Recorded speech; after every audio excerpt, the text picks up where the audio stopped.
Hey everyone, Eric Watson here, freelance writer, player of games, writer of words, recorder of videos, and tabletop role-playing aficionado. Welcome to my D&D 2024 player class series. With this video, we're going to take a deep dive into the Monk class from the D&D 2024 Player's Handbook, including class breakdown, differences between the 2014 version, my top 5 species and backgrounds, and my personal subclass rankings. And at the very end, I will create an all-new 2024 Monk using the new rules via the Roll20 character monster. If you enjoy these videos and want to support my channel, please check out patreon.com/Rogue Watson. The Monk is our first class that likes two primary abilities. The fighter had an either or with strength or dex. However, the monk likes both dexterity and wisdom. And that's because we can use dexterity for basically all of our melee attacks due to the martial arts feature, which we'll get into in a second. And wisdom just scales off a lot of our monk abilities anytime we need to do like a special ability thing that requires a saving throw or something. And also our unarmed defense, I believe, scales off of wisdom as well. So we really want to up those two abilities. You can technically make a strength based monk, but it's probably to your detriment because again, your defense, your AC is going to scale off dex. It's just it doesn't seem to be much benefit to using strength that I can think of over using the dex option from martial arts. If you want to be a strength-based warrior, you kind of might as well be a fighter or a barbarian. The complexity is listed as high, which I believe is the only martial that's actually high complexity. Let's see, sorcerer, warlock, and bard. Yeah, in fact, there's only four. Druid, yeah, is 5. So there's only 5 classes. Only one of them is purely martial without being a spellcaster. That is the monk. So I think it's because it's got that extra martial arts stuff going on in there, and perhaps because a little bit lower hit points despite being a frontline fighter. The monk likes unarmed combat, which definitely makes sense because although you don't have to, you can use monk weapons, but the monk, although you can use monk weapons, your extra martial arts feature is always going to be an unarmed strike. So I guess even if you picture yourself using cool, whatever you want to use, ninja themed weapons or short sword daggers, whatever, because you can use those, you still want to use unarmed strikes, which could be like, kicks or something, to be like your fist, when it comes to using the martial art. So the monk, the whole thing is about this martial arts feature, which is a little bit changed from the 2024 edition. So martial arts comes online whenever you're using either an unarmed strike or monk weapons. And a monk weapon is just any simple melee weapon or the very few martial melee weapons that have the light property, which is like, I think rapier, scimitar, and short sword are pretty limiting. And you get bonus action unarmed strikes whenever you're using those certain weapons. So that's pretty good. Although anybody can technically make a bonus attack weapon if you're using a light weapon as a bonus action attack. So that's not that exciting. But the martial arts die allows you to use your own special weapon die basically for all of your unarmed strikes. And it starts off at a D6, but it does scale from there. It goes from a D8 at level 5 and jumps up to a D10 at level 11 and eventually a D12 into the higher levels, which is pretty nice. So you actually do get stronger because you're not really using, weapons or better weapons, I guess, as you go. And in fact, that might be one unfortunate aspect of the monk is there's not as much cool magical gear weaponry you can get for the monk, and that's kind of the big problem, I guess, with the whole class, but it's also very campaign and DM dependent. The other features that you can use, I mentioned your dexterity instead of the strength modifier for all of your attacks. In addition, whenever you make the grapple or shove option of unarmed strike, you can use your dex instead of your strength modifier to determine the save DC. Definitely want to use dexterity, I think. As I said, if you want to be a strength-based monk, you probably could, but you're better off probably just playing a fighter or barbarian if you want to go down the strength route, because level 1 unarmored defense, while you aren't wearing armor or wielding a shield, your base AC equals 10 plus your dexterity and wisdom modifiers. So most people, they're going to use their dex modifier to help their AC unless you're in heavy armor. But the monk especially, you want to have good dex and really solid wisdom because that's the only stuff you get, because the monk has no armor proficiencies whatsoever. Again, how do you make a melee character with a D8 of hit points? I guess I skipped this part too. I was so excited to jump into martial arts. Only a D8, which puts you at the same as like, like a druid and maybe a warlock. I'm trying to figure out who else is a D8 around, but it's definitely less than like a ranger or paladin or fighter, barbarian, like all those. You are the lowest hit points of all the melee, and you're definitely melee. But you have no armor efficiency. So all of your armor comes from you having your dexterity and your wisdom up there. And weapon proficiencies are going to be all of those monk weapons. Skill proficiencies are fine. Saving throws, strength, and dex are pretty dang good. We like dexterity. In fact, we get evasion later, which is going to be amazing. Our starting equipment, just a spear, which could be as a light weapon, so that works for monk. 5 daggers. Obviously, we can also use just our unarmed fists, or we can take 50 gold. I believe this is the least amount of money you can possibly get out of all of the character classes. Contrast that with the fighter, which gets like 155 gold, for example, because you don't need any equipment as a monk, which also is kind of an interesting thing. If you find yourself in a captured situation or something, you're kind of the wizard of the class. It's like your sorcerer, where like your power doesn't come from your gear. So in a low magic item campaign, for example, or those kind of situations, the monk actually is going to come out really, really good. Because you don't need all that stuff. You have very little weapons, and you can just use your fists as pretty much comparable to any melee weapons you can use. Honestly, the only reason you use a weapon is just for the flavor of using it versus just your fists, which scale pretty much fine, I think. All right, so moving on. That's all at level 1 stuff. At level 2, we gain the Monk's Focus, which is... I forgot this actually isn't at level 1, I guess, technically, but... So at level 2, we start getting focus points, which is changed from key points, but it's the exact same thing, just a different word for it. We still regain our focus points. We have 1 per level. So starting at level 2, we have 2 focus points, and we regain all of them on a short rest. So that's the same. So you have your own pool of resources that you can expend that all come back on a short rest, which is really cool. And one reason why I really like the monk, because I like classes that I feel like I can fire off a lot of their cool abilities, but not have to manage all of that throughout an entire adventuring day like, a big spellcaster has to, for example, with long rest spell slots. So what you can do is you can expend a focus point to make 2 unarmed strikes as a bonus action. Remember, you can always make 1 unarmed strike as a bonus action for free without costing you anything. But if you want to make 2, then that's going to cost you a focus point. So already at early as level 2, you can make 3 total attacks, which is pretty nuts compared to the fighter next to you, who at that level is making 1 attack per round. So that really makes it feel like you're the more dexterous, you're fighting with speed versus strength, which is again why I said you should pretty much take up the offer of using dexterity.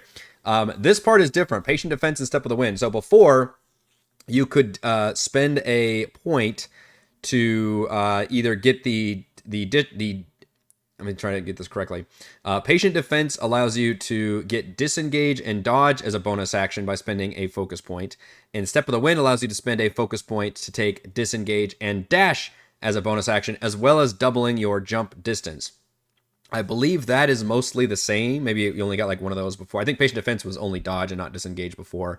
But what's different now is you can actually, as patient defense, take the disengage action as a bonus action without spending a focus point. That's different. That's just a buff straight up.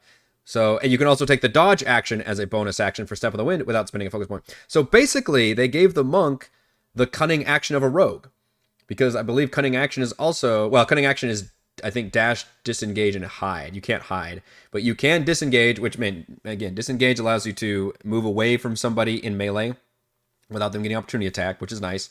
And dash, of course, basically you double your speed for moving around purposes. Monk is already very good at movement, and this really plays into that fact, because now you can freely, although you still only have 1 bonus action, so you have to kind of choose. And that's also the big thing about the monk, and probably why it's a higher complexity, is the monk has, like, from level 2 on, actually from level 1 on, I guess, because you're making that bonus action strike, you're basically always using your bonus action every single turn. And that's like the big complexity, is like, what do I use my bonus action on? So I like the flexibility here quite a bit. And it really makes it so the monk has almost the built-in mobile feat. Even better than mobile feat, you don't even have to hit anybody before, although it does take a bonus action now. By the way, the mobile feat no longer exists, I believe, in the 2024 edition, so you can't use that combo. But bonus action disengage, or bonus action dash, or you can spend a focus point to get multiple effects, disengage and dodge, which allows you to basically run away and go into super defense mode, or spend a focus point to disengage and dash, where you really need to run around and get in a better position. So very cool, pretty big buffs on those. At level 2, your speed increases by 10 when we're not wearing armor wielding a shield, which we should not, because we don't have any of those proficiencies. And that there's basically a whole column where our speed goes up. Monk has ridiculous, hilarious speed. Monk also, however, has a big weakness with ranged attacks because there are no monk weapons are only melee weapons, right? And an unarmed strike obviously is melee only. So ranged attack is a big weakness for the monk, whereas a fighter or even a barbarian could throw out, throwing weapons or something, which I guess the monk technically could as well. But the monk instead is supposed to just close the distance. So you saw we've got, bonus action dash, and we've got all this increased movement starting at level 2. You've got like 40 feet of movement basically, and then it just goes up by 5 feet every couple levels after that. So your design is supposed to close in with people pretty quickly. Level 3 also got a buff where now, oh no, I skipped the uncanny metabolism. So this is when you roll initiative, you can regain all expended focus points. And also you get to roll the martial arts die and regain hit points once per long rest. This is interesting, and I think it's a new feature. Like there was something, I think you got like this later on in your monk career, which I believe there's still one like that later on, maybe where you regain them all. Yeah, there it is, a little 15. But this really only, because you get it back on a short rest anyway, right? So this really only comes into play if you've spent all your focus points in a big battle and you don't get a chance to short rest yet before the next, and you've got another big fight and you're like, well, crap. Already at level 2, as early as level 2, you can say, all right, well, I'm going to use my uncanny metabolism, just regain all my focus points, also heal, which, if you're going from one fight to the next pretty quickly, that's probably going to come into play. You can only do it once per long rest, but again, it's a nice situation because a monk who starts a fight without focus points is going to feel pretty bad. So it's nice that you get that online at level 2. Level 3 got a pretty big buff, which was deflect missiles. Now it's just deflect attacks. So before it was a ranged, attack, like an arrow would shoot you or something, and you can use a reaction to, I think you'd roll a martial arts die and then reduce the damage, and then if that reduced the damage to 0, then you can then spend a focus point to redirect it and fire at somebody else. The mechanics are worded a little differently and work a little differently, but the most important thing is it doesn't have to be a ranged attack anymore. It's just any attack, which I think is really cool because it allows you to do that cool, like, riposte, parry, all those neat moves you see from, fucking kung fu movies and stuff. Or just like that, bare knuckle boxers would do a fight as well with like a huge, like, group of people around. So anytime anybody attacks you with a normal, which I say normal, bludgeoning, piercing, or slashing damage, you can use your reaction to reduce the damage. It's no longer tied to your martial arts die. Instead, it is just a 1d10 plus your dex modifier and your monk level, which is pretty nice. I don't know if it was included all of those before. I don't remember. But now if that reduces the damage to 0, you can expend, which a lot of that depends on what your d10 roll is. You can then spend a focus point to redirect the attack. So then you can either, depending on if it was a melee or range attack, you can redirect it to 5 feet or within 60 feet. And instead of it being an attack roll that you roll, that creature must succeed a dex saving throw.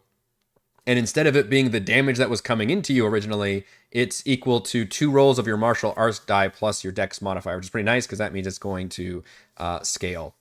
So pretty cool. I think that's just a complete buff right there. Feels great to use your reaction to basically, redirect attacks. The only reason you wouldn't do that is if there's only one target, I believe. Although, let's see, if you choose a creature you can see within 5 feet of yourself, you can just redirect it back to that creature, can't you? I don't think there's anything saying it has to be a different creature. I mean, a creature you can see within 60 feet of yourself, isn't behind total cover, or a creature within 5 feet of yourself. Yeah, so you can just redirect it, and it basically, why are you hitting yourself kind of a thing. So that's pretty awesome. I love that. That's a great buff.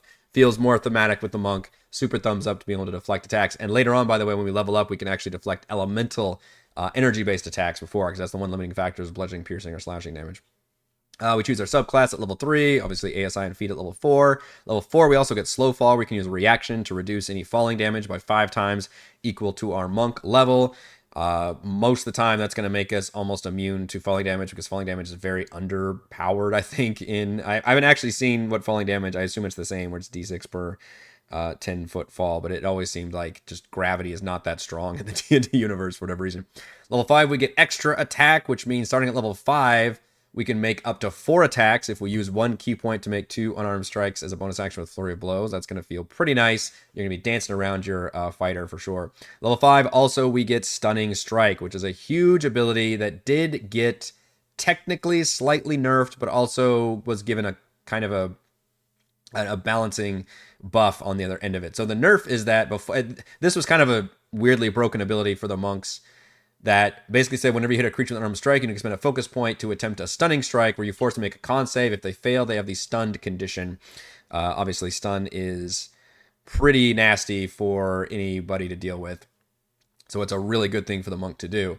Um, the big nerf is that it's once per turn now. Before, you could basically keep on trying to do this to really lock somebody down, spend a lot of your focus points to do it because you just had a bazillion at that point, and like, oh, I need to stun this big creature or something to really lock it down. Now it's once per turn you have a chance to do that. However, on the other hand, if they made the save, nothing happened, right?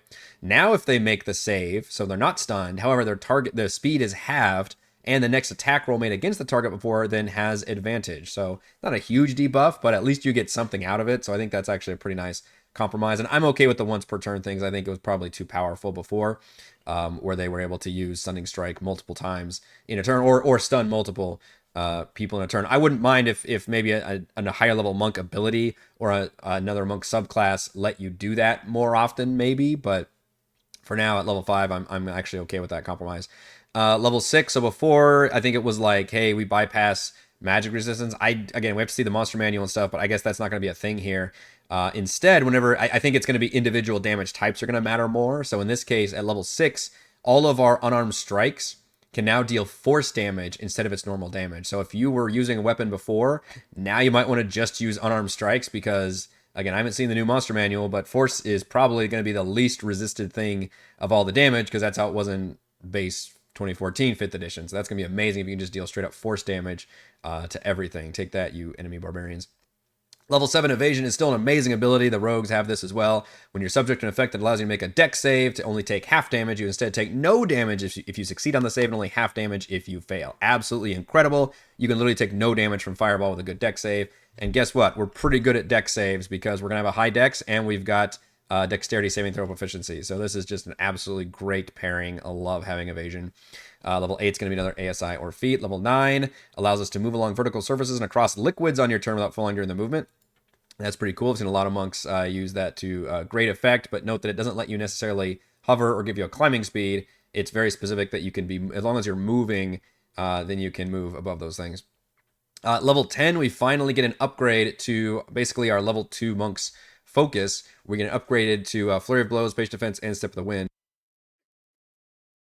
Excuse me. So Flurry of Blows, now we can expend a focus point to make 3 unarmed strikes instead of 2. If you're counting, by the way, that's 5 total attacks we can be making at level 10. Ooh, that feels real good. By the way, the monk hates any creature that has like auto dealing damage if they get hit thing, like some kind of spikes or fire shield or something. Monks hate this one trick, versus they love anything that boosts their damage, per turn rate or gives them advantage. Anything that allows them to that procs off having multiple attacks. So the monk is going to have it the most. That's awesome at level 10. Patient Defense, whenever you use it, you now gain a number of temporary hit points equal to 2 of your martial arts die rolls, which I believe now is pretty close to a D10 if it's not already. I guess we're probably not quite at D10 yet, but still feels pretty good. I probably won't use Patient Defense too often because it's mostly for disengage and dodge, but if we're using that, get temporary hit points.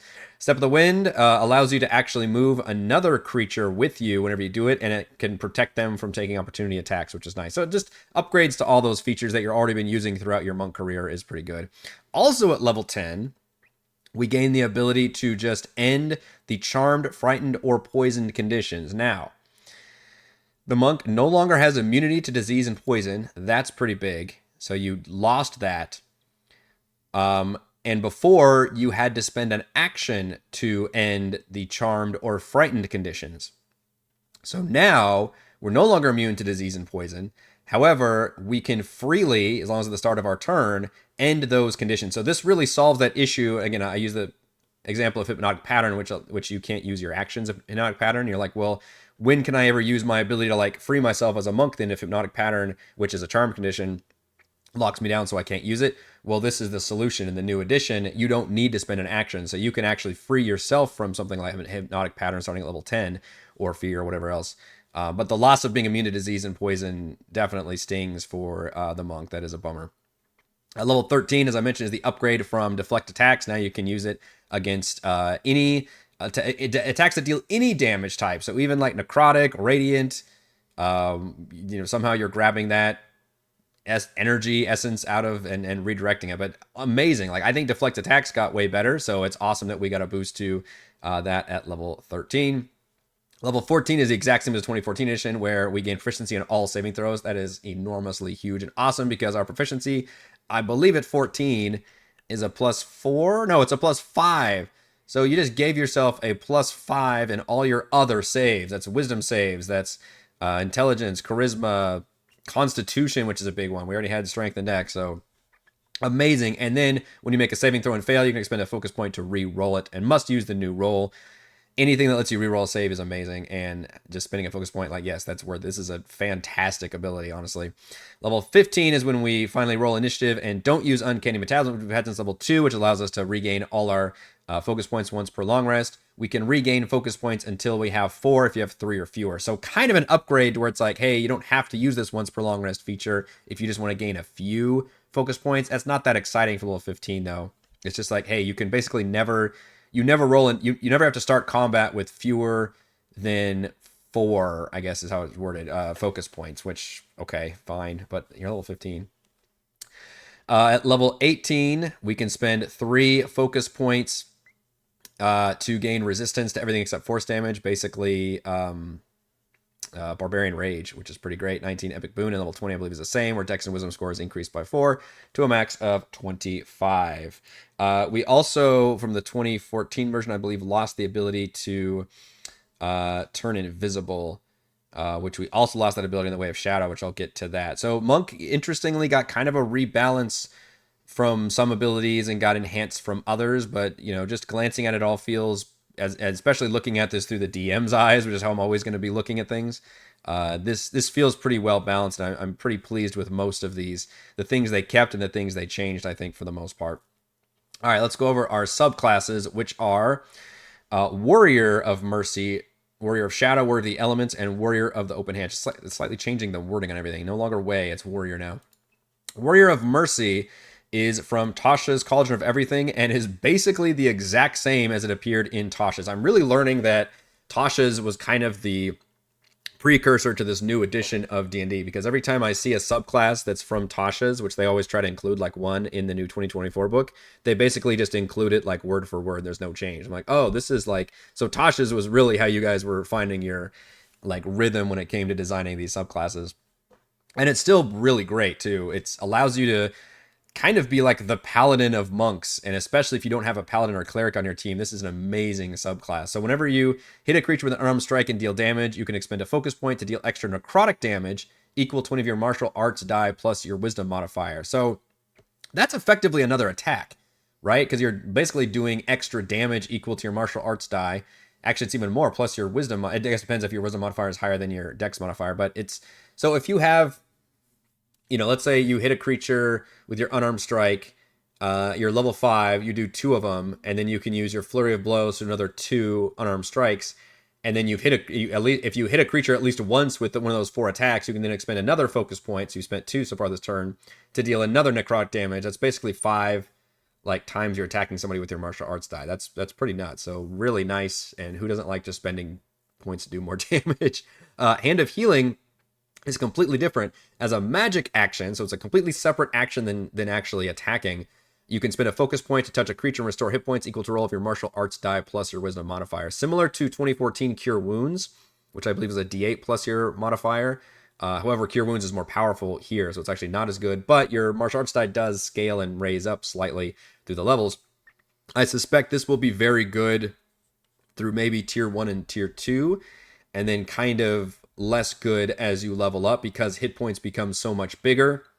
And I can't imagine as a monk you want to spend a whole action healing somebody for a relatively low amount of hit points. Again, at level 3, I think it's going to be really great to heal somebody with that many hit points and bring them back from the dead and all that, but it doesn't feel good. However, if you look at the second sentence, when you use your flurry of blows, so using you're spending a key point to do those extra 2 attacks, you can replace one of the unarmed strikes with those 2 attacks with the Hand of Healing.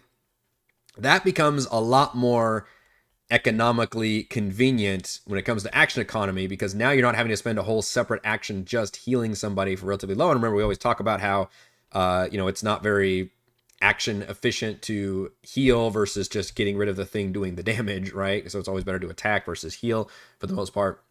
This allows you to do both very uniquely, which is cool. Flurry of Blows, you'll be doing probably most of your monk career. And as long as somebody is within, you do have to touch them.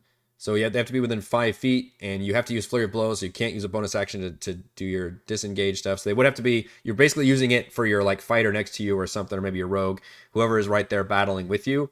But then it becomes a lot better, I think, to like say, okay, well, instead of me attacking, or maybe it's a high AC person or whatever, or somebody's hurting, like I could see that being more economical as you're going to heal them instead of attack them. So I'm really glad that effect is in there, which again, all this is pretty much from the same as a 2014 version. By the way, I don't think I even saw any big differences here. Implements of Mercy, Proficiency, and Insight Medicine, that's fine. Physician's Touch allows you to already upgrade at level 6 your features, which now when you attack somebody with extra necrotic damage, you give them the poisoned condition till the end of your next turn. That's disadvantage on their attack rolls. That's a pretty good, awesome debuff to use. Hand of Healing suddenly becomes really interesting, probably better than the actual healing effect once you get to level 6. You can basically have the effect of lesser restoration, I believe. You can cure blinded, deafened, paralyzed, poisoned, or stunned. Those are all pretty nasty debuffs. Everything except, I guess, like the charmed or frightened conditions. But if there's something that's going to make somebody like lose their turn or have people do like extra damage on them, that's what you're going to use Hand of Healing on. And that would be worth using either your full action or, again, if you want to do Flurry of Blows, you can still feel like you're attacking and then just do one of those things on them. Like, yeah, you get to heal them a little bit, but honestly, that's probably the more important effect is you get to heal them of those statuses. There's not a lot of spells other than something like Lesser Restoration, from a cleric that can actually heal those effects. So that becomes really useful. You do have to wait till level 6, but that's not too late at least. At level 11, we can replace both of our Flurry of Blows attacks with 2 uses of Hand of Healing without expending any focus points for the healing. That's fine, probably, I guess, if it comes up. In addition, when you make an arm strike with Flurry of Blows and deal damage, you can use Hand of Harm with that strike without expending a focus point for Hand of Harm. You can still use Hand of Harm once per turn. None of these seem super exciting for level 11, but they're fine. And unfortunately, I didn't even think those were 2 big deals, but then it also says you're limited those by a certain amount of versus, well, your wisdom modifier per long rest. So, okay, fine. Level 17 is the same, which is basically you gain like Raise Dead by spending 5 focus points. You can just heal somebody. They return to life with 4d10 plus your wisdom modifier. And also removes all the conditions that your Hand of Healing does. So that's fantastic. Once per long rest. Sure, that's a great, pretty cool high-level ability for Way of Mercy. So I think a really great subclass. I probably, if I was like, ranking all of these on a tier list, it really depends on what your party composition is. If you lack a cleric and paladin, I think Warrior of Mercy goes way, way, way to the top in terms of having a frontline who is capable of doing those useful heals, especially for other frontline. If you're like the only tank or you've got already like a paladin or cleric, then I don't think I would probably value it quite as much. Next is the Warrior of Shadow. This one is from the 2014 Player's Handbook originally. This one did get changed. So no longer at level 3 do you gain a whole bunch of spells. Before we got Darkness, we got like Pass Without Trace, Silence, like a lot of thematic abilities. Now it's basically just, well, we do get Minor Illusion as a cantrip, but we get Darkness still. You have to spend a focus point to cast it, but we can cast it for free, which again, you get focus points like constantly. So you just get constant ability to cast Darkness. Darkness is a level 2 spell that is a 15-foot radius sphere. I think that might have gotten changed, actually. It might be smaller than before. And Dark Vision can't see through it. Non-magical light can't illuminate it. You can cast it on an area or an object. And it even snuffs out any magical light of level 2 or lower. So the fact that you can't see through it tells me everybody's got the blinded condition whenever you use Darkness. Now, that had a big problem with the original 2014 version that everybody's already saying, yes, of course, because obviously you're also in the dark vision if you're putting it on yourself.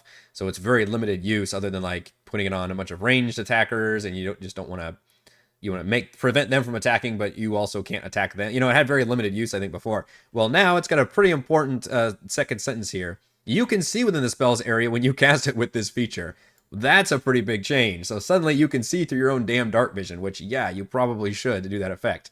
Also, while the spell persists, you can move the darkness to a space within 60 feet of yourself at the start of each of your turns and require any other additional actions. I believe it would still take concentration to keep the darkness up, however, which is kind of an issue because I don't know, our constitutions hopefully be decent, but our concentration may not be the best necessarily. And we are going to be getting hit as a frontline monk. We do gain dark vision out to a range of 60 feet, which that doesn't technically help us with dark vision, but we can see through it anyway. If you already have dark vision, range increases by 60 feet. So the problem still persists that it's not necessarily good for a team comp, right? Because the rest of your teammates can't see through the freaking dark vision. So they're not going to be too happy about that. So it really depends on how the strategy is being used here. Are you going to split away from the team and use dark vision to like cover your tracks? Basically act more like a rogue in a lot of ways. Or do you put it down in the battle and just say, well, sorry, I'm going to like maybe put it down over here. You guys fight these guys and I'll fight over here. I mean, I think the darkness is smaller than it used to be. I'm actually, oops, sorry. I don't know the answer to that. I'm going to look up darkness real quick. I think I can do it quicker in the book. The 2014 darkness to see if it was a bigger zone. They might have made it smaller here. Darkness. Nope, it's still a 15-foot radius sphere. All right, I'm nuts. So that's still a 30-foot circle of view. So I don't. It's not. I mean, it's still pretty freaking big, but it's not as humongous as like a fireball or something. So I yes, this was necessary. But it's still the problem with the team of they not being able to see through dark vision either, unless you have a bunch of warlocks with the Devil's Sight invocation, which you can take with 2 levels of warlock. Level 6, you get the cool teleport effect, which I believe is the same. I think where if you're in dim light or darkness, which again you can cast your free darkness, you can use a bonus action to teleport up to 60 feet to another space that's also in dim light or darkness, and you have advantage on the next melee attack you make before the end of your current turn. Very limited to those certain areas, and be prepared to have to constantly ask your DM, well, do you consider this to be dim light or something? I mean, if you're dungeon crawling a lot, it should be probably dim light versus bright light, but that stuff does matter. Or you can, throw your darkness around and do some cool teleportations as well. It's a neat effect, I guess, but it doesn't get really cool until a bit later at level 17. Level 11 is different. We no longer get the free invisibility from just being in darkness, which I thought was always kind of a cool effect, even though as soon as we like moved or did something else, we broke the invisibility. Now, it weirdly just completely breaks the rules of everything before. So now when you use your shadow step, which was our teleportation, you can expend a focus point to no longer have to start and end in dim light or darkness. So it's like suddenly you can just teleport around as long as you're spending a focus point. And that's better than a Misty Step. That's 60 feet of movement. We still get advantage on the next melee attack. And as part of the bonus action to activate this teleportation, we can make an unarmed strike immediately after we teleport, which feels great because, again, what I talk about having all those bonus actions as a monk, we can't use our Steps of Wind, Patient Defense, or Flurry of Blows if we're using our teleportation, but at least we can get another unarmed strike off after we do that. So that's good, I guess. It's just weird that like the level 11 is just straight up better feature than a level 6 one. It makes the shadow, I think, feel a little bit more one note. Level 17 is very cool. As a magic action, which again is a whole separate action, well, within dim light or darkness, we can expend 3 focus points to now finally get that cool invisible in the darkness element thing, which is nice. And it's even better than before. So now we straight up invisibility. We can move through other people as if they were difficult terrain. So we're partially incorporeal. And we can use Flurry of Blows without expending any focus points. That's all really cool. But we have to wait till level 17 to get it. And how many campaigns actually reach that level before you get to be that cool? Like you feel like you're the awesome, like just, demon in the darkness, teleporting around and fighting and just doing all those cool things. You gotta wait till pretty high level to get that in there. So you do have to wait a while, I think, before the Way of Shadows really pays off. But it's still kind of an interesting monk build for sure. Warrior of the Elements got a huge amount of change. I know that this one was, I don't know about controversial, but had some weird elements to it. I think with the original book, I loved the idea of it. I loved this subclass conceptually, where you're obviously the like avatar. You're the monk with the elemental powers. It's all really cool. But before the 2014 version, you picked from like a laundry list of features or abilities, kind of similar to like invocations for a warlock or even those battle master maneuvers. And you chose more as you leveled up, and some of them gave you interesting effects. Where like, hey, your reach is increased by 10 feet, or you can whip people and grab them and pull them 15 feet, or you can just cast straight up spells like Burning Hands or Fly or Shatter or Thunder Wave or all these other very specific spells, and all of them were fueled by key points. So it was basically like, if the Shadow was kind of the monk rogue hybrid, this was definitely the monk wizard hybrid or monk sorcerer or whatever. Well, the new 2024 edition changes, I guess it simplifies everything, and I'm not sure I like how much it simplifies, even though it probably comes down to the same effect. So, excuse me, now, instead of choosing from all those different effects that you can gain and choose from that all these cool names, like, you know, Fangs of the Fire Snake or whatever, now it's just, okay, you get the Elementalism spell, which is like Thaumaturgy, I guess. Also, you can spend a focus point to turn on this energy mode, which lasts for 10 minutes.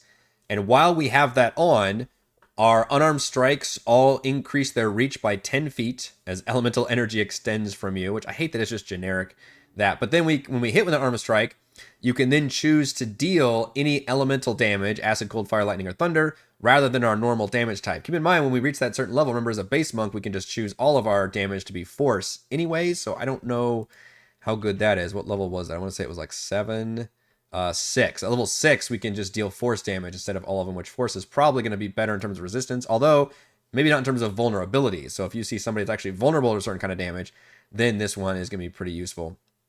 But otherwise, it does take a focus point to turn on that effect, which is important because it actually does get a lot cooler as you level up. But at level 3, I'm not super impressed with. Now, granted, 10 feet reach is pretty good because the monk does have a range damage issue. So now your reach becomes 15 feet with your melee stuff. That's actually pretty damn good, I think.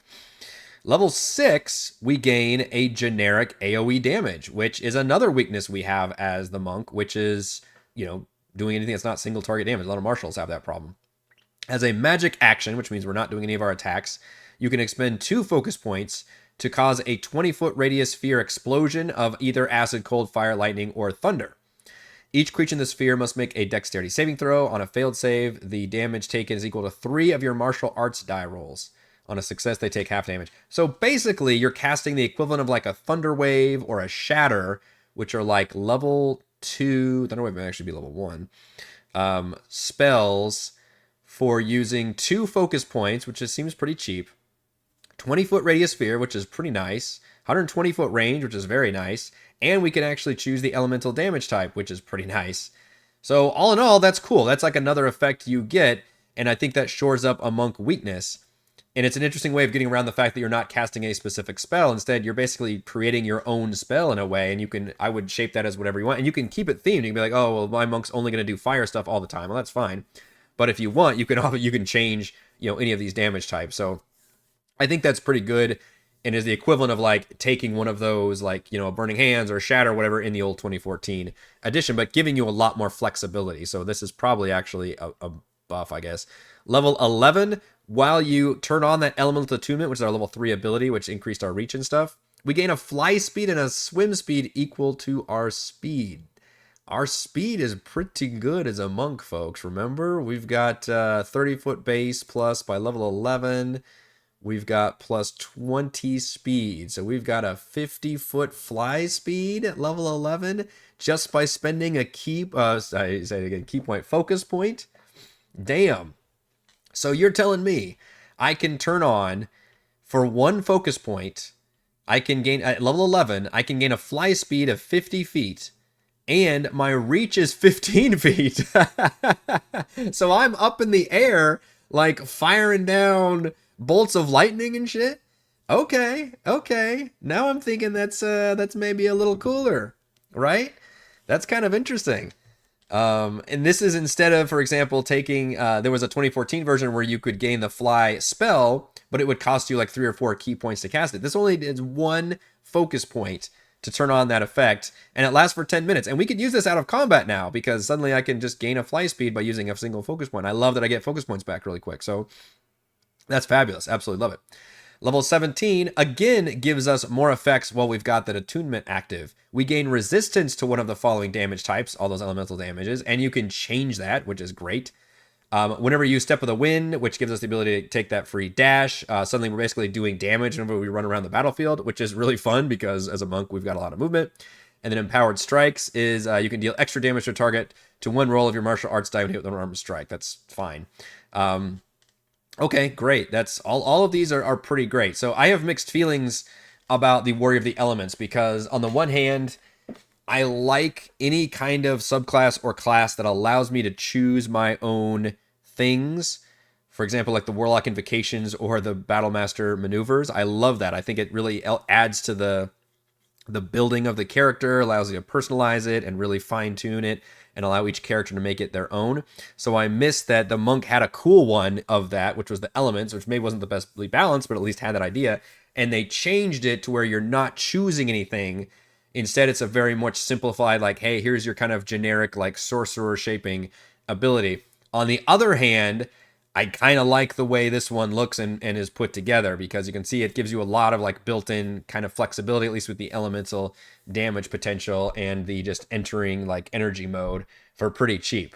So it's tough for me to comment on because I did like the original version quite a lot, but also I'm kind of liking this one as I look at it more and more. Finally, we've got the open hand warrior, which is your baseline default. Like, hey, I want to just do more basic monk stuff. You basic. Which just gives you an added effect to all of your flurry of blows abilities that you can choose from. These are basically like light weapon mastery, so you can push somebody by forcing a strength save or knock them over prone by choosing a dex save, denying them opportunity attacks, literally stuff that appears on like a lot of the weapon mastery stuff for level 3. Pretty boring, I would say, for the most part, but again, Monk does not actually have access to weapon mastery, which I guess makes sense because you're not using a lot of weapons. At level 6, you have the ability to heal yourself. So the 2014 version was that once per long rest, you could heal 3 times your monk level as an action. Now that's completely changed. Now it's a bonus action, and you roll your martial arts die and regain a number of hit points equal to that number plus your wisdom modifier. And you can use that feature a number of times equal to your wisdom modifier when you finish a long rest. That's fine, I guess. Self-healing is nice and a bonus action, but again, we've got so many things competing for a bonus action. But notice how they took out quickened healing as a feature, which was in Tasha's. That one and I forget, the focused aim or something, which were 2 abilities that could be spammed endlessly by monks to just, hey, give me self-healing and give me the ability to hit things better. They actually took both of those out, and it kind of looks like they almost gave that quickened healing just as a effect of this one subclass.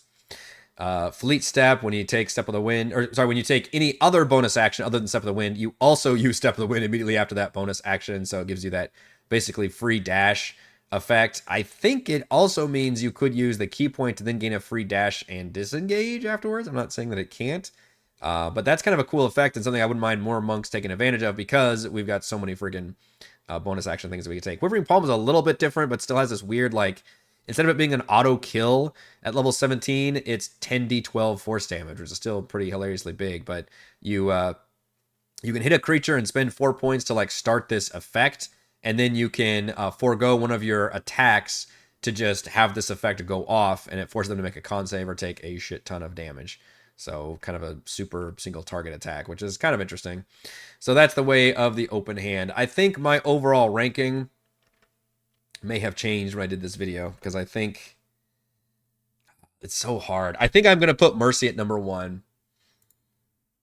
I think because it's just the easiest one to just straight up do more damage.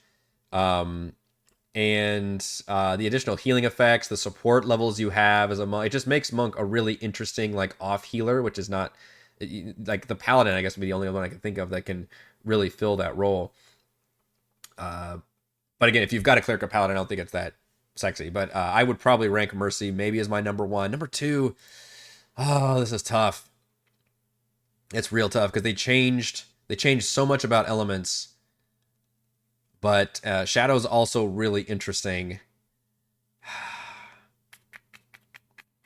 Now that you can see through your own damn darkness. It just sucks that it takes to level 17 to get the cool effect of Shadow versus Element. I feel like you're getting more cooler effects. Teleportation is nice, but if there's any class that doesn't need to teleport around, frankly, it's the Monk, right? Like you've got so much movement and you get bonus action disengages. It's like the one class that doesn't really need to be teleporting compared to like everybody else. So I may change my ruling. I think I'm going to actually put Elements at number 2. I really couldn't choose between Elements or Shadow. Elements, I think I'm going to put at number 2. I talked myself into it. Shadow at number 3, but they're very close. And then Open Hand, I think I would leave at number 4. It's just kind of, you know, the classic like default of the class that I tend not to gravitate to too much. So that's unfortunately the Open Hand at the end. All right, let's do backgrounds for the monk. So we like Dexterity and wisdom, correct? Those are very important abilities. I believe there are only 3 backgrounds that actually give us dexterity and wisdom. And we're going to go through all 3 of them, and they're basically my top 3, which are Sailor, Guide, and Wayfarer. I'm going to put, I think, Sailor at number 1. Sailor gives us dexterity and wisdom, right? Those are the 2 that we really love. All of our shit procs off of that. The strength one, honestly, we don't give a much of shit about strength, other than the fact that we're a martial person. We should at least not embarrass ourselves when it comes to like athletics checks and, you know, strength saving throws and that kind of thing. So fine. But what's really nice is the Tavern Brawler feat for unarmed. And I'm sure a lot of you have already started thinking about how your monks may be sailors, because this is such a cool feat to add for unarmed. The very first effect doesn't really matter to us. Sorry, I'm flipping through my book real quick to make sure I get it on here. All right, Tavern Brawler, which is that your unarmed strikes become 1d4 plus your strength modifier instead of the normal like 1 damage or whatever it is for an unarmed strike. That doesn't matter to us at all. We've got martial arts, that's way better. However, it says for damage rerolls, whenever you roll a damage die for your unarmed strike, you can reroll the die if it rolls a 1 and must use the new roll. Basically like a 2014 Great Weapon Mastery, I think, is the equivalent of that, right? So we never roll a 1 on our damage dice unless you roll it again after the first roll. So that's just automatically better average damage going forward. We get proficiency with improvised weapons. That's hilarious. When you hit a creature with an unarmed strike as part of the attack action of your turn, you can deal damage to the target and also push it 5 feet away from you once per turn. Also, great effect. Basically, get a free not topple, but the other, I guess, push, shove, whatever you're going to call it. That's awesome, right? All of that is going to be perfect for our monk. We're going to be doing that constantly. Fantastic. Start thinking about your sailor monks, because this is absolutely my number 1. Guide is my number 2. Dexterity, Constitution, and Wisdom are pretty much the 3 best ability scores you can possibly get for your monk.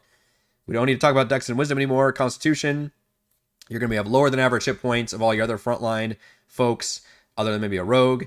And just, it's good to have that as a possible score to shore up, basically. Also, as a feat, Magic Initiate Druid doesn't technically help you, but you can choose Wisdom as your spell casting, and thus you can actually, if you want, take like an Entangle or something, because your DC saving throw is probably not going to be too bad. Or you can take other good, you know, you can take Jump, you can take Healing Word. There's some other useful ability. It's only once per long rest. You're not going to use it that much, but cantrips actually can come into play here, because range damage is still a problem for you, so you can take range damage and cantrips also. So taking Magic Initiate, not a bad one.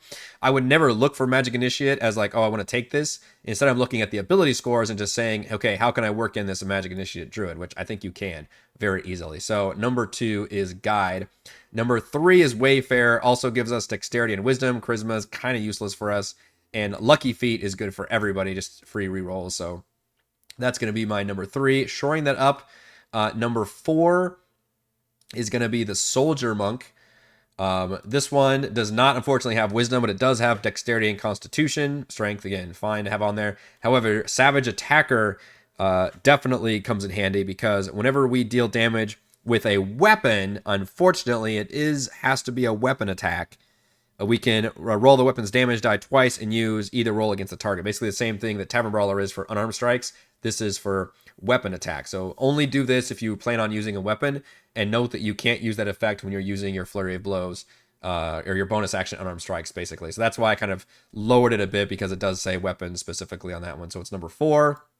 Number 5, I think, is Criminal, which is a great one to have for monk. Just picture you as a badass, like, you know, I don't know, somebody who just punches their way out of problems and ended up on the wrong side of the law for that.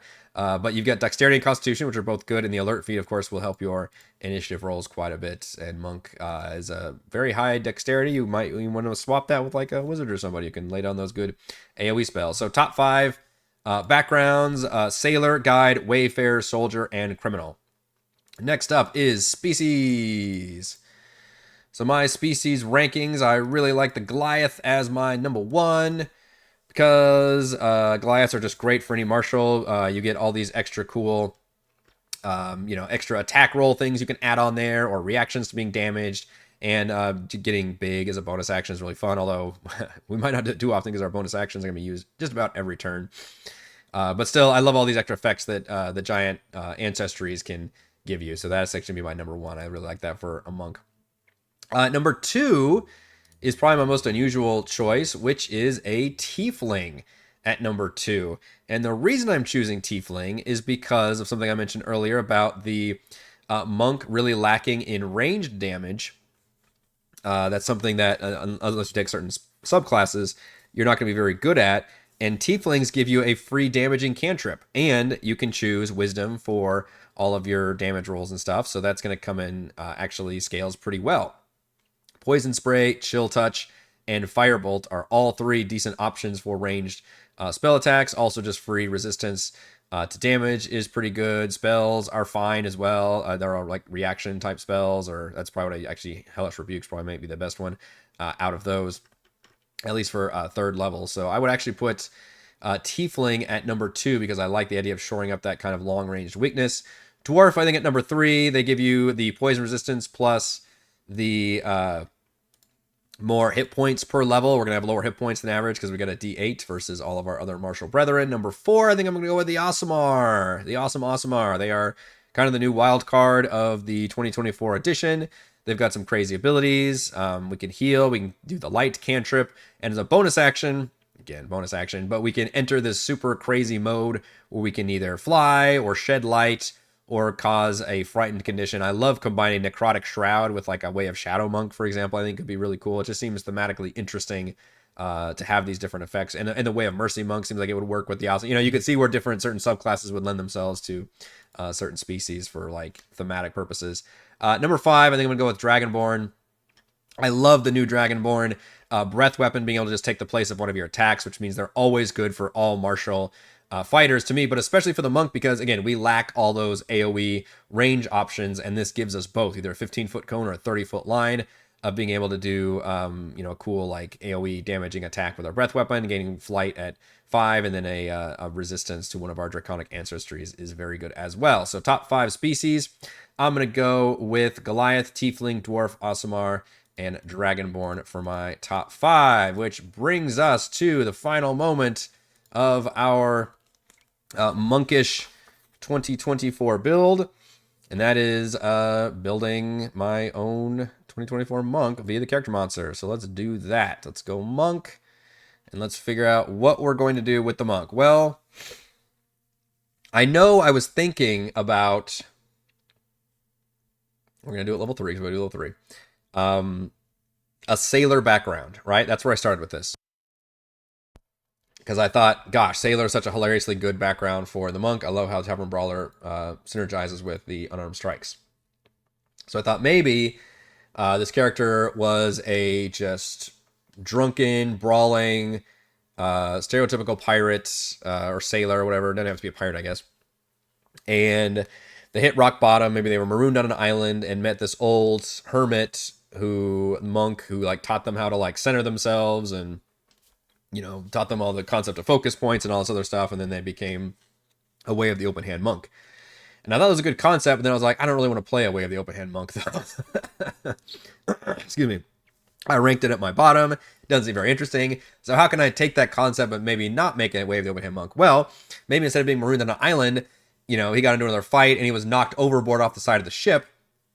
And maybe he was rescued by a storm giant or something, who like taught him to like, hey, you need to center yourself, listen to the waves of the ocean, and maybe it was this island thing was the same thing, but like use the elements around you. In other words, so yeah, I'm gonna make a Way of the Element Monk, and I'm thinking Goliath for the species ranks as my number one. I thought it was interesting, so I could, in other words, do a storm giant Goliath who had this like crazy moment and meeting with another figure who like taught him how to not be such a jackass. So I think we're going to go with Warrior. Yeah, Warrior of the Elements from the 2024 Handbook. We're going to click on next because I don't think we have any choices to make here. So species, we're going to make a Goliath, which I think might be our first Goliath we've made so far. I think Goliath Monk is pretty great. G-O... Where is our Goliath? Keep going. There we go. 2024 Goliath. Do we choose the ancestry here? Yes, select one option from below. Selecting from below, selecting from below. I'm not seeing where to select that one. Okay, let's select. There we go. Giant ancestry choice. Okay. So there's a lot of good options for us. Honestly, Storm Giant allows us to take a reaction whenever somebody hits us within 60 feet to deal 1d8 thunder damage to that creature. Unfortunately, none of these scale very well. But we don't have any other reaction thing. A lot of these don't take your reaction, though. Hill Giant is just you can knock people over whenever you hit them. Whenever you hit a large or smaller creature with an attack roll and deal damage to it, you can give that target the prone condition. That's pretty good because it gives you advantage. Oof, I like this. I like the Storm Giant for the thematicness of feeling the elements, but man, Hill Giant's so good. Frost Giant, you can deal extra cold damage and reduce their speed. Fire Giant, we just deal a lot more damage, 1d10. Cloud Giant, we can magically teleport, but I don't think we really need the teleportation. Hill Giant would probably be the most min-maxing, but I think I'm going to go with Storm Giant to be the most, the one I'm picturing this character being. So Storm Giant, reaction deal 1d8 thunder damage to the creature. And that's only once per long rest anyway. It's not like we can do that constantly, I guess is the other thing.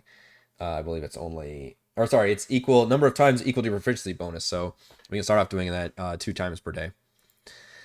All right, so background, we want Sailor. Sailor. Just gonna be near the M. Oh my god, there's so many backgrounds. Please roll 20. Let me filter. I'm begging you. Begging you. Okay, L's, M's. Oh no. So far, B. There's so many backgrounds. Why? Let's roll 20 of so many backgrounds. All right. Sailor. Boom. We've got our Tavern Brawler feat, which is great. It also gives us acrobatics and perception, which are both really, really good skills to have. So we'll select that. I don't think we choose anything here. We do not. We have, that's right, Tavern Brawler is our feat. We love that one. All right, so now we're going to choose our stats. We're going to roll for our stats. It's really hard for a monk because we want really good dex, really good wisdom, pretty good con. Intelligence and charisma are dump stats. Strength, I would like to not be embarrassing. So hopefully we roll better than our freaking fighter because that was the worst. Roll. Oh, shit. This might have been our best roll yet. 15, 14, 18, 8, 12, and 12. Damn. That is amazing. Only one stat below 10, and we have 3 stats above 14. That feels incredible. For our stat increases, we can choose strength, dexterity, and wisdom. Wow. So we can choose a +2. Let me think about this. Lowest is probably going to be intelligence is an 8. Gosh, our charisma is a 12. I think strength is a 12. That's pretty easy.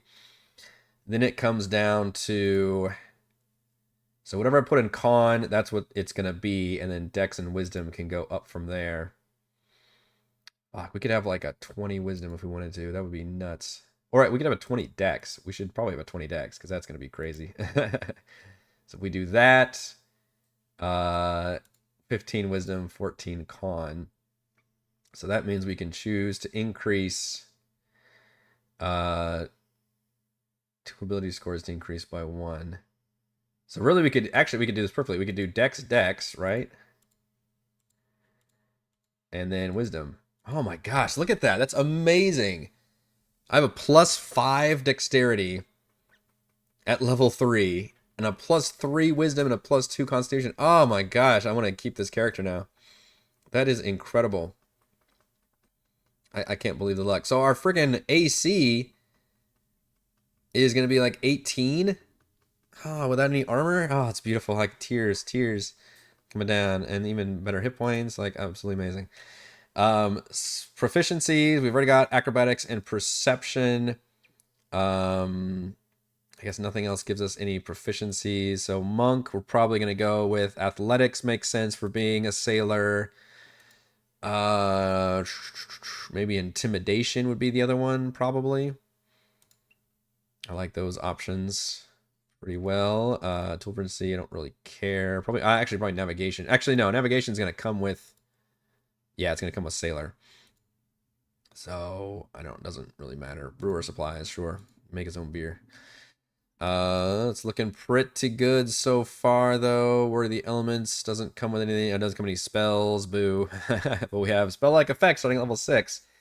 Equipment, we can actually just choose the starter, although I'd probably choose my own and do some swords. Actually, for not very much money, I could just choose, short sword kind of combo thing. So I think we do that with the 50 gold, which combined with our background, everything gives us a total of 70 gold pieces. For character, I think, what do we think, like Bluebeard or something, a storm giant? Would be a pretty funny name. Man, they finally added all this stuff into Roll20, did they? They didn't have this when I first started doing these videos. That's funny. Putting all the characteristics and notes and traits and stuff in there. I haven't been doing that too much, but that's the boring stuff. We'll get to that later. I'm really excited about this. It's funny what a dice roll can do. So that's gonna be a pretty awesome character. Yeah, it's got in there the dexterity, the tavern brawl. We're not gonna use tavern brawl or unarmed strike, but very cool effects here. We can use our unarmed strikes, which is not quite implemented correctly. It should be close to what this is in terms of using our finesse for it. But I'm excited about running a 2024 monk now, even with an elements monk. But I think we've got some cool, that whole, attunement feature. Pretty nice because it gives it an extra reach. We've got all the different speed. Also, I didn't mention the Goliath has 35 starting speed, so it's the fastest out of all the different species. With that added monk movement, you're going to literally be the fastest possible monk you can be, and that's what we should all strive to be. All right, everyone, thank you for watching this class video breakdown. Look for more D&D 2024 contents on the channel, as well as the usual live streams and reviews. You can support my work at patreon.com/RogueWatson. Shouts to Platinum patrons Joe, Will, Thomas, Dan, Brennan, Zenster, Eclectic Roleplayer, Christopher, Corey, Big Nut, John F., John L., Nathan, Cam, Krista, Counselor, Andrew, The Reldron, Stephanie, Patrick, Jason, Ismail, Amin, Louis, Spud, Sharni, Warden, Helder, Yuma, LLC, Tom, AJ, They're Eating the Dogs, Luis, Caleb, Chad, Luca, and Nicholas, and Gold patrons RPG, Paper Caps, Pretty Boy, and Yuma, Deadless Lounge, Jerome, Nathan, Falsicator, Scott, Reffus, Jerry, Glenn, Marcus, and Mark. Thank you all very much for your support.